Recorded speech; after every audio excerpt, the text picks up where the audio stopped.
Bismillahirrahmanirrahim. Assalamualaikum warahmatullahi wabarakatuh. Tepangkeun wastapun Ira Rahmawati, abdi di Prodi PBSD semester 3, STKIP Muhammadiyah Kuningan.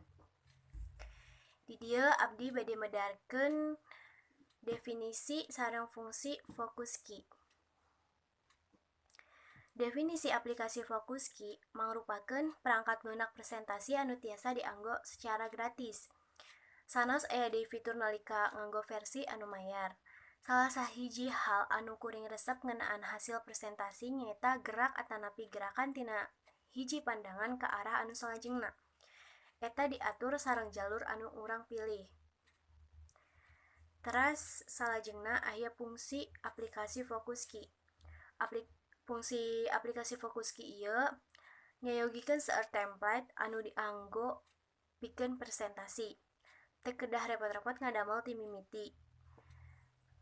Ku abdi namung kedah editan kana template anu sayogi. Pamakean awal saatos masang aplikasi ieu, abdi salaku pangguna kedah disambungkeun kana koneksi internet heula pikeun ngaunduh ratusan template anu sayogi. Teras ngan edit sareng lebetkeun materi anu diperyogikeun.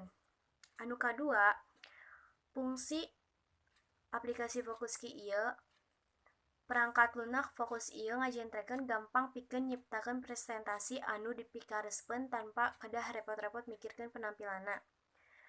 Tanpa gaduh keterampilan desain, pangguna kedah milih template anu cocok sareng ngaunduh templatena, nanging unggal media ngagaduhan kaunggulan sareng karugian masing-masing.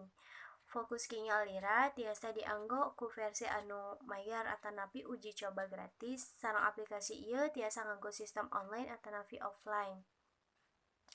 Mung sakitu definisi sareng fungsi fokus key anu tiasa kusim kuring dipedarkeun. Kirang langkungna nuhunkeun dihapunten.